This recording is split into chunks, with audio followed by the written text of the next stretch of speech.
The night of September 16, 2025, was pitch black over the Gulf of Aden. The sea was calm, the air was warm. It felt like any other night out here. But, danger often strikes when you least expect it. At 3:30 in the morning, under the cover of total darkness, a nightmare was about to unfold. On the radar screens of the USS Laboon, a powerful American destroyer, dozens of small, fast-moving contacts suddenly appeared. They were closing in fast. This wasn't just a random encounter, this was a planned, coordinated ambush. The target was the USNS Guadalupe, a massive naval tanker sailing alongside its protector. In the wild, predators hunt in packs, and this was no different. The attackers were not your average fishermen turned pirates. This was a small army on the water, a fleet of 30 speedboats, slicing through the waves at nearly 40 knots, swarmed towards the American vessels like angry hornets. Imagine the scene. The quiet hum of the ship's engines suddenly shattered by the roar of dozens of outboard motors. From the bridge of the USS Laboon, sailors watched in disbelief as the blackness was filled with the silhouettes of approaching boats. This was a massive force, more than anyone had seen in these waters for years. The sheer number of them was a terrifying sight, a coordinated wave of aggression aimed squarely at the heart of a U.S. Navy convoy. On board the USNS Guadalupe, the crew's routine night watch turned into a desperate struggle for survival. Alarms blared through the ship's corridors, jolting sailors from their sleep. The attackers were closing the distance with incredible speed, their intentions crystal clear. They weren't just trying to scare the ships, they were launching an all-out assault. This was a test of nerve, a true man versus wild situation on the high seas. The sailors had to react instantly. Their training had prepared them for moments like this, but honestly, nothing can truly prepare you for the shock of seeing a small navy of pirates emerging from the darkness, intent on capturing your ship and its precious cargo. The attack began with a terrifying barrage of gunfire. The night lit up with the flash of muzzles from every direction. The pirates opened up with everything they had, unleashing a storm of bullets and explosives.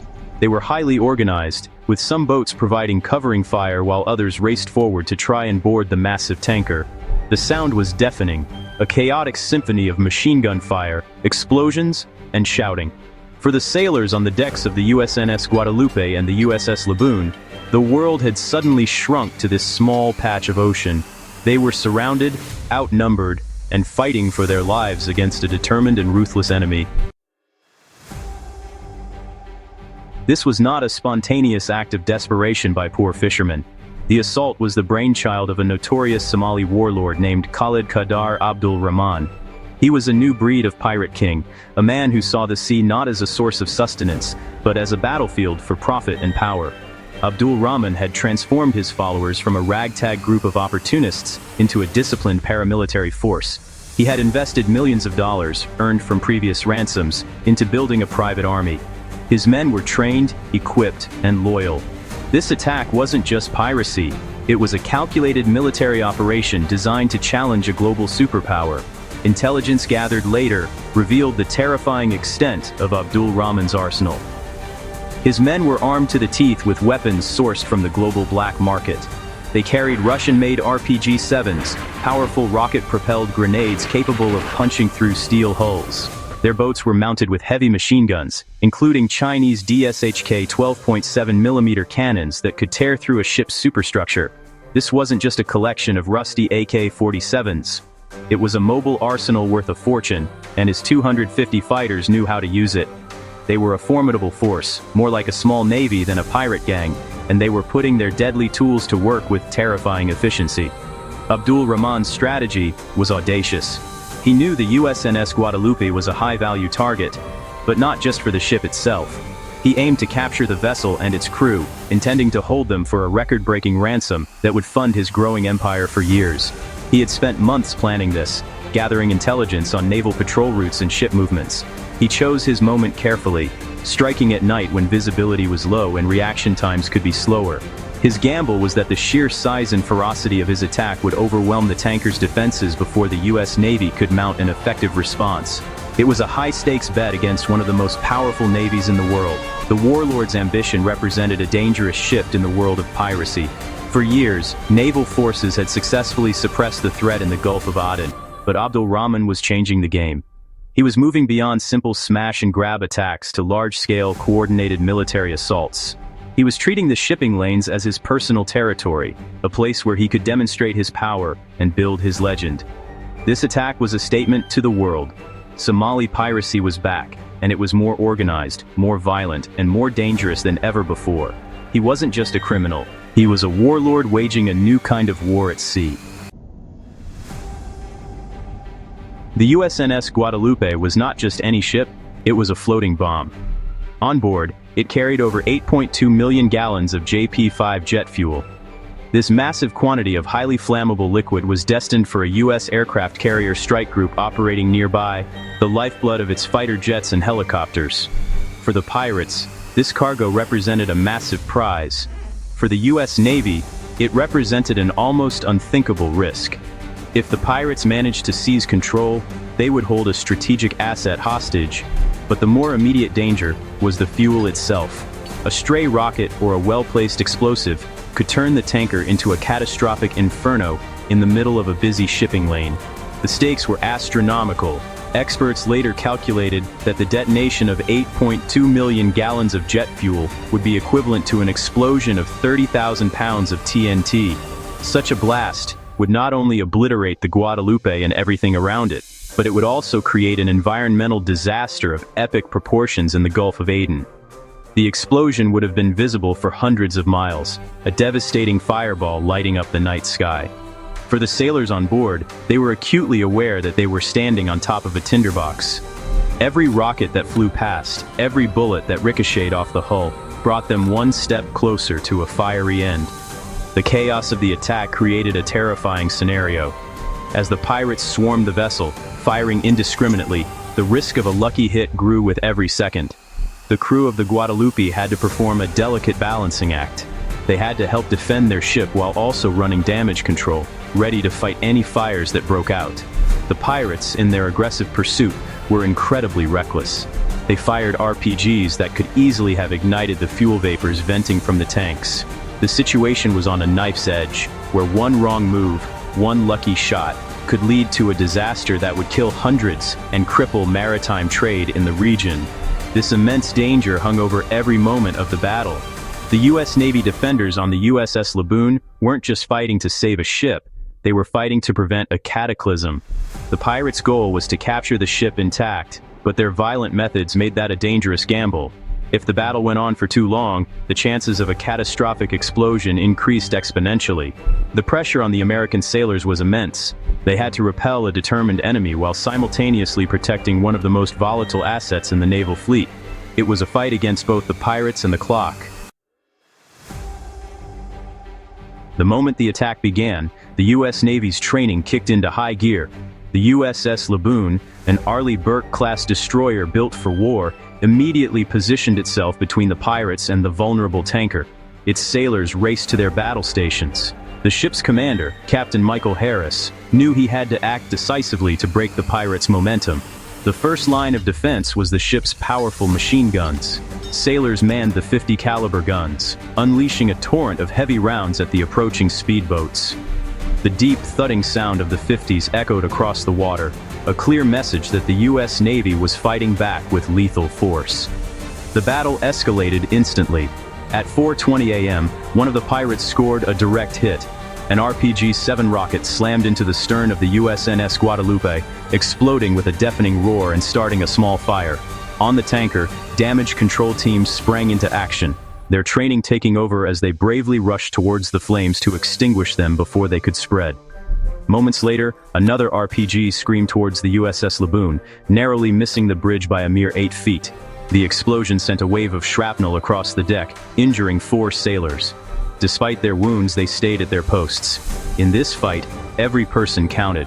The USS Laboon then unleashed one of its most fearsome weapons, the Phalanx CIWS.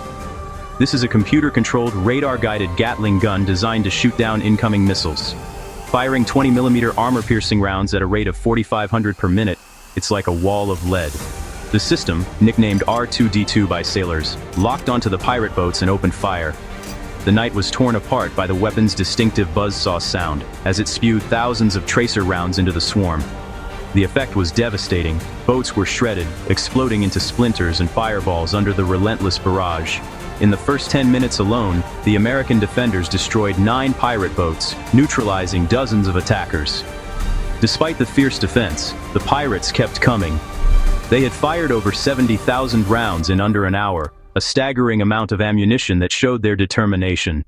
The American sailors were holding their ground, but they were taking a beating. In total, 9 sailors were wounded, 2 of them with serious burns.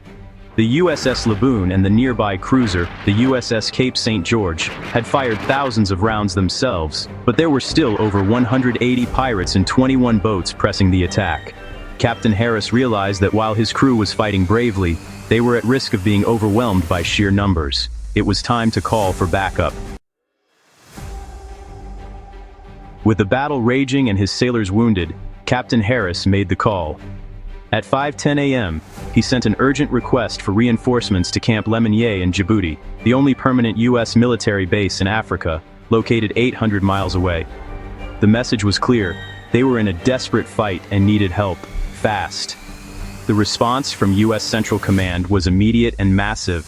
This was not just a rescue mission, it was a full-scale counteroffensive. The U.S. military began to mobilize a formidable force, one designed not just to save the Guadalupe, but to hunt down and eliminate the threat completely. The pirates had picked a fight with a giant, and the giant was now waking up. The first asset to arrive was an MQ-9 Reaper drone. Launched from Djibouti, the unmanned aircraft flew high above the battlefield, unseen and unheard by the pirates below. Its powerful cameras provided a crystal-clear, real-time view of the entire engagement. The drone's feed was beamed directly to the commanders on the USS Laboon and back at headquarters, giving them a god's-eye view of the chaos. They could now track every pirate boat, see their tactics, and coordinate a much more effective defense. The Reaper was their eye in the sky, turning the tide of the battle with pure information and giving the American forces a crucial advantage. Next came the heavy hitters. 3 AH-64 Echo Apache attack helicopters, the world's most advanced gunships, lifted off from Djibouti. Each one was a flying tank, armed with a 30mm cannon that could fire explosive rounds at 600 rounds per minute and loaded with laser-guided Hellfire missiles. As dawn began to break, the Apaches arrived over the Gulf of Aden. They descended upon the remaining pirate boats with overwhelming firepower. The pirates, armed with machine guns and RPGs, were completely outmatched. The Apaches' cannons tore through their small boats, while Hellfire missiles obliterated them one by one. The pirates' coordinated attack dissolved into a panicked retreat, but the response didn't end there. Behind the Apaches came 3 massive CH-47 Chinook helicopters. These were not carrying weapons, but something far more potent: 360 elite U.S. Navy SEALs. These Special Forces operators were equipped for a counterattack on land, carrying night vision, laser-guided rifles, and explosives. Their mission was to take the fight directly to the source. The arrival of the Apaches, the Reaper, and the SEALs signaled a dramatic escalation. The U.S. Navy wasn't just defending anymore, it was going on the hunt. The pirates had started a battle, and now the full might of the U.S. military was about to finish it. With the immediate threat neutralized by the Apache helicopters, the MQ-9 Reaper drone followed the fleeing pirate boats. Its surveillance mission now focused on tracking the survivors back to their base. The drone's powerful sensors followed them for miles deep into Somali territory, leading the U.S. military directly to Khalid Qadar Abdul Rahman's doorstep. It revealed a fortified compound near the coastal town of Bawe. This was no makeshift camp. It was a major logistical hub, complete with warehouses full of stolen cargo, dozens of vessels, and a massive stockpile of over 15 tons of weapons and fuel. The intelligence confirmed what the Navy already suspected.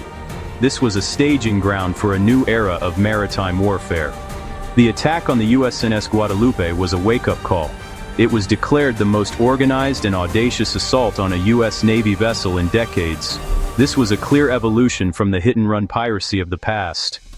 Abdul Rahman's forces operated with military discipline, using advanced weaponry and coordinated tactics. They were not just sea robbers, they were a non-state army challenging the freedom of the seas. This incident forced navies around the world to reassess the threat. The line between piracy and asymmetric warfare had been blurred, proving that a well-funded and determined warlord could pose a serious strategic threat, even to a superpower. The swift and overwhelming American response set a powerful precedent. The deployment of drones, attack helicopters, and Navy SEALs demonstrated a new doctrine for dealing with maritime threats. Instead of just defending ships at sea, the strategy shifted to actively hunting down and dismantling the pirate networks on land. The mission to destroy Abdul Rahman's base, carried out by the SEALs in the days that followed, sent an unmistakable message to other would-be pirate kings in the region. Attacks on international shipping, especially on military assets, would be met with disproportionate and decisive force. The US made it clear it would not wait for another attack. Ultimately, the epic showdown in the Gulf of Aden was more than just a battle. It was a glimpse into the future of naval conflict. It showed that modern threats can emerge from unexpected places, armed with sophisticated black market weapons and driven by bold ambitions. The bravery of the sailors on the USS Laboon and USNS Guadalupe, who held the line against overwhelming odds, prevented a disaster of unimaginable scale. Their fight, and the powerful response that followed, underscored a timeless lesson of survival. In the face of a determined predator, the best defense is a swift, powerful, and overwhelming offense. The rules of the game at sea had changed.